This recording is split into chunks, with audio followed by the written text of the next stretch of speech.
The following is a listener-supported ministry from the Grace Evangelical Society. Welcome to Grace in Focus as we continue our series in the book of Ruth, the Providence of God. Naomi the bitter one, Naomi the empty one. She's finding out that in God's kindness, things really aren't that bad. In fact, a romance is brewing. Things are getting exciting. God is working. I hope you'll stay tuned, and I hope you'll visit our website, faithalone.org. When you get a moment, stop by. There is a lot there for those who may be interested in the free grace movement, of which the Grace Evangelical Society is a part. Now, gentlemen, more from the story of Ruth. I'm here with Ken and Philipe, and we're in chapter 3, and that's episode 3, right? And we're scene 1, which is in the house, is that right? Yes, so where Ruth has been dwelling with Naomi, and good things have happened, where Naomi recognizes the providential hand of God at work, and she blesses God for that. And she also blesses the person that she sees who's been gracious to Ruth, her daughter-in-law. And she had earlier prayed that Ruth will find rest in the home of her husband. So now she sees the opportunity to answer her prayer in accordance with how God is at work. So chapter 3 opens up with Naomi saying, "My daughter, shall I not seek security for you?" The same words that she had used earlier, saying to her daughter-in-law, I'm an old woman. I'm not going to be able to find security for you. So return back to your own homes. May you find security in the home of your husband there. Back in Moab. Back in Moab. But now she says, I'm going to seek security for you. Now it says, now Boaz, whose young women you were with, is a near relative. And she's explained to Ruth what that means. Potentially, he could be someone who could provide for her. She has to sell her land so she have subsistence, but he could buy it on her behalf, take care of them, and actually raise up an heir for Elimelech and for Naomi herself there.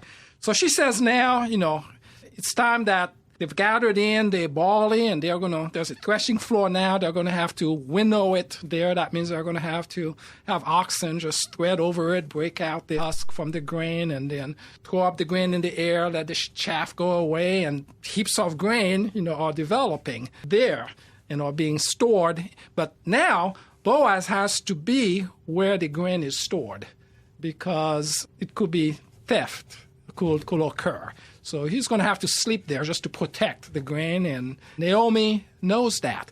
And so she says, okay, we know where it's going to be, so this is the plan now. And correct me if I'm wrong, but it's also a joyous time, a time of celebration, it's a time, because the harvest is over. Eating. After the hard work is done, the harvest is in. It's a good time. Yes. So it's a celebration of what God has provided. So Naomi's plan is this. She says to Ruth, okay, take a bath, perfume yourself, put on your best dress. So she's not taking any chances, Basically, she's saying to Ruth, be as alluring as you can be. And then which she didn't need to be because he was already attracted to her. Right.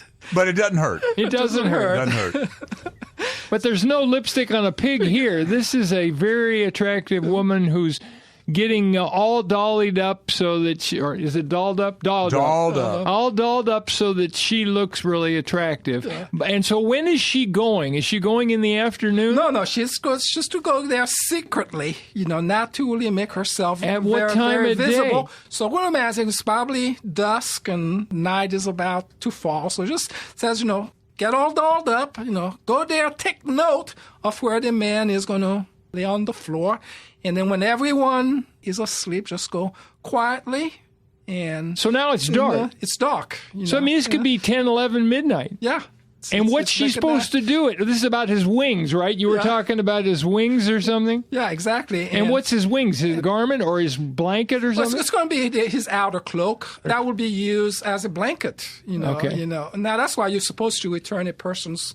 If you take in the New Testament, yeah. Yeah, you see this a lot in the New Testament, right. If you take a person's cloak, make sure you return it before night, because that's what they're going to use, as a blanket. So he's using that cloak. And so Naomi tells Ruth exactly what to do. Oh, and I see the time there, at midnight. It happened at midnight, verse 8. Midnight that he's startled. So, okay. So she may have been there for some hours. Right, so it may have been like 10 o'clock, like you said, but he is at midnight. Now, of course, on a cold, back there, it could be warm during the day, but, in a desert area, in an arid area, it can get very cold, right. At night. So if you have a blanket over you and your feet are uncovered and just your bare feet out in the cold, in the middle of the night, you might certainly awake. You will wake up. You wake up. You've been in the field. I've been in the field in the Army. Yes, been in the desert in the Army. And in the day, it's very hot, and at night, it gets down there, right? Yeah. So she uncovers his feet. And Naomi had instructed her, what to say. And when the man asked, she said, spread your wing, which was a way of saying, extend your protection to me. It was, Boaz would have understood it as a proposal of marriage. Basically, she's proposing to him. Yeah, she's proposing to him. In their culture, that was permissible. Right. In fact, we have an example going back to Judah, when Judah refused to with Tamar. So she took the initiative. She sure did. To get Judah to sleep with her. But she didn't do it the right way, like Ruth is doing. But yes, God still blessed that too. Yeah. She's in the line of Christ too. Right. Perez was one of the children born. And guess who's first in line in the genealogy of Ruth? Perez, who was the son of, of Judah and Tamar. Right. And the women at the end, too, in chapter 4, giving a blessing for Ruth and Naomi. They said, may she be a mother of Israel. Kind of a levirate marriage kind of deal in both cases. Now, levirate marriage means where your brother dies without children, and you raise up a child for that person. An heir for that person. But we see here that it's not just limited to brothers. Because this is not a brother. He's a kinsman redeemer. Or a near kinsman. A near relative. Near kinsman. And it's the same way with Judah and Tamar. That wasn't a brother. That was a father-in-law, but it's the near relative, right? Right. So those connections, even the incredible connections that are made here in the book of Ruth, there's incredible connections to the patriarchs that are there. And we're going to see, of course, leading all the way to the monarchy and to the Messiah. Wow. So he wants her to identify herself, even though he can probably see her, can he? Well, you can see the scene here in verse 8. It happens at midnight that he was startled and turned himself, and there, a woman lying at his feet. And it's dark, he doesn't recognize her. Okay. So he asked, who are you? And so she answered, I am Ruth. Now, this is what she's planned out, all of this. Right. That's what Naomi had planned out. Yeah. Telling her. So Ruth is carefully carrying out all the instructions that Naomi has given her. So it says, take your maidservant under your wing, for you are a close relative. So Boaz would have understood exactly what she meant. She's asking for him to take her in marriage and to raise up an heir for Elimelech and Naomi. And we should say here, earlier we saw that he was a man of character, and may the Lord bless you when he meets his servants. So Naomi and Ruth both know this is a godly man. Yeah. And so Ruth is reminding him, the Lord says, you are my kinsman redeemer, and you are to raise up a child in Naomi's husband's son's name.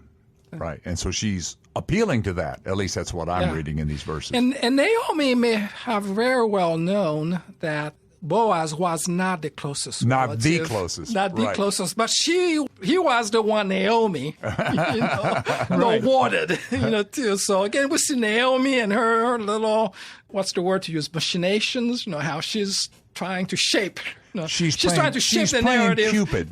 Matchmaker, make me a match. There you go. Catch me and whatever. Yeah, you got two options, and he's the better one. Let's go with this guy. But again, God's using that. Yeah. The mother-in-law's preference is God's preference. And, of course, this is back in the days of arranged marriages, which still go on today, by the way. If you're from, like, a country like India, there are still lots of arranged marriages, especially among the poor. Yeah. But in biblical times, most marriages were arranged. I have a good friend back in South Carolina, and they're from an African country, and their marriage was arranged. Okay. Yeah. like you're going to marry this guy. Yeah. And it often works out very well. Right. I have several, Indian families I've known. And it depends, they may try to arrange something and they still have a veto power. Right. The man has a veto power over it. He said, no, I don't want this one. Let's try again. Well, you could see why, in theory at least, that the parents would have a better idea. If your parents want what's best for you and they're older and wiser. All right, so Naomi is playing a little the matchmaker here Yeah. and somewhat directing things. And Boaz is surprised, and he said in verse 10, "Blessed are you of Yahweh, my daughter, for this later kindness of yours is even greater than the first.